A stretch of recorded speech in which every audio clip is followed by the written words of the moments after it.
கசிந்துருகி இமைப்பொழுதில் இசையாகி இதயத்தை வருட வரும் கவிதை நேரத்தில் கவிதையோடு கலந்திட தயாராகுங்கள். வணக்கம் நேயர்களே, நீங்கள் கேட்டுக்கொண்டிருப்பது பட்டாம்பூச்சி எஃப்எம். இது வனம் பூத்த கவிதைகள். கவிதைகள் அப்படின்னா அது கதைகள் சொல்லும். கவிதைகள் அப்படின்னா அதுக்குள்ள விதைகள் இருக்கும். அது செடியாய் துளிர்க்கும், மரமாய் வளரும், கிளைகள் பரப்பும், தென்றலாய் நம்மை வருடும். இப்படியான வருடலை செவி வழி சேர்க்கத்தான் நம்ம பட்டாம்பூச்சி எஃப்எம்மில் பூக்கிறது வனம் பூத்த கவிதைகள். ஆமாங்க, வனம் பூத்த கவிதைகள் பகுதியில நம்ம மனம் ஈர்த்த கவிதைகளை தான் கேட்க போறோம். இது நம் மனம் ஈர்த்த கவிதைகளுக்கான ஒரு களம். அந்த வகையில இந்த வாரம் தான் ரசித்த கவிதையை நாமும் ரசிக்க சேலத்திலிருந்து நம்முடைய நேராங்க கல்வி அச்சாணி விருது, சிறந்த ஆசிரியருக்கான விருது, சிங்கப்பன் விருது உள்ளிட்ட பல்வேறு விருதுகளுக்கு சொந்தக்காரர், இசையின் நேசகர், ஆகச் சிறந்த வாசிப்பாளர், பொறியியல் கல்லூரி பேராசிரியர், கவிஞர் மங்கை அவர்கள். எந்த கவிஞரின் எந்த கவிதையோட இணையறாங்க அப்படின்னு உங்களை மாதிரியே நானும் ரொம்ப ஆர்வத்தோட காத்துட்டு இருக்கேன். வாங்க நேயர்களே, நிகழ்ச்சிக்குள்ள போகலாம். வணக்கம் நேயர்களே, நீங்கள் கேட்டுக்கொண்டிருப்பது பட்டாம்பூச்சி எஃப்எம். இது உங்கள் மனதை வருடும் இனிய நிகழ்ச்சி வனம் பூத்த கவிதைகள். நான் உங்கள் மங்கை. இன்று நாம் பேச போகும் கவிஞர். அவரது ஒரு கவிதை பலரின் மனதையும் தொட்டது, பெரும்பாலான வாசகர்களின் பாராட்டையும் பெற்றது. அந்த கவிதையை நான் வாசித்தாலே உங்களுக்கு அவர் யார் என்று தெரிந்துவிடும். அவரின் கவிதை தலைப்பு மனிதம்.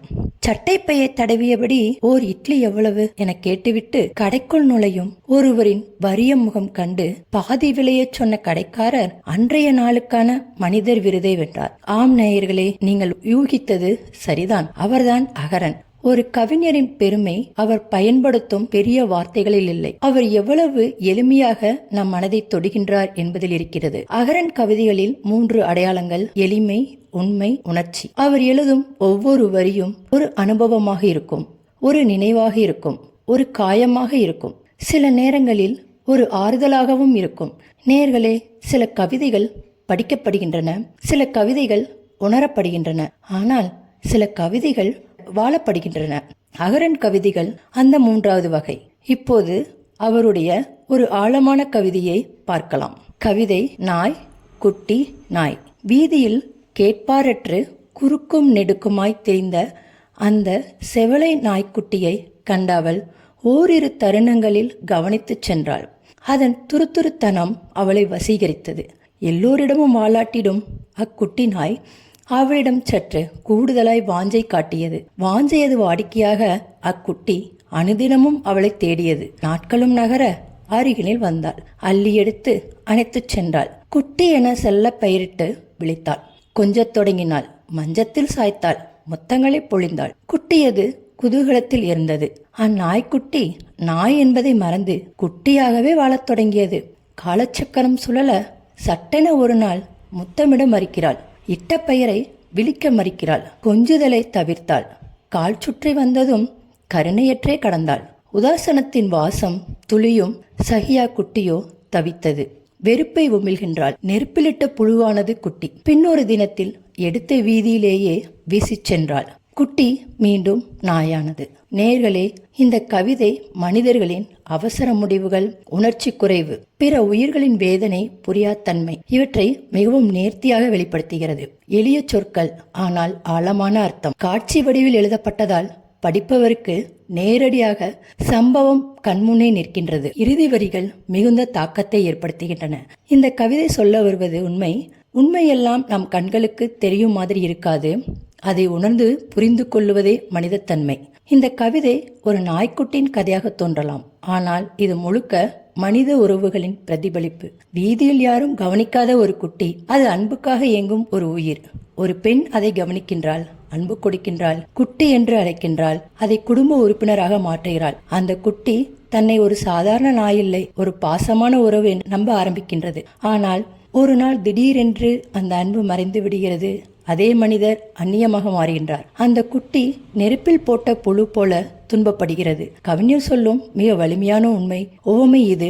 இறுதியில் அந்த குட்டி மீண்டும் ஒரு சாதாரண நாயாக மாறுகிறது. அதாவது அன்பு வந்தால் உயர்ந்த வாழ்க்கை, அன்பு போனதால் மீண்டும் பழைய நிலை. ஒரு நாய் பற்றி அல்ல, இது மனித உறவுகள் பற்றி. குட்டி நாய், மாற்றம், அன்பு, நிராகரிப்பு, உண்மை. கவிஞர் சொல்ல வருவது, அன்பு கொடுக்கின்றீர்கள் என்றால் அதை முடிவு வரை கொடுங்கள், இல்லையெனில் தொடங்கவே வேண்டாம். தற்காலிக அன்பு நிரந்தர காயத்தை உருவாக்கும். நேயர்களே, நாம் யாரிடமும் அன்பு காட்டும் போது அது ஒரு விளையாட்டல்ல, அது உயிரின் நம்பிக்கை. அதை காக்க வேண்டும் அல்லது தொடங்கவே கூடாது. அடுத்த நிகழ்ச்சியில் மீண்டும் ஒரு அழகான கவிதையுடன் உங்களை சந்திக்கின்றேன். நன்றி நேயர்களே, வணக்கம். நேயர்களே, நீங்கள் இதுவரை கேட்டது பட்டாம்பூச்சி பண்பலை வழங்கிய வனம் பூத்த கவிதைகள். இந்த நிகழ்ச்சியை உங்களுக்கு வழங்கியவர் கவிஞர் மங்கை அவர்கள். தொடர்ந்து இணைந்திருங்கள். மீண்டும் இதுபோல் இன்னும் ஒரு நிகழ்ச்சியில் சந்திக்கலாம். இது ஒரு பட்டாம்பூச்சி எஃப்எம் தயாரிப்பு.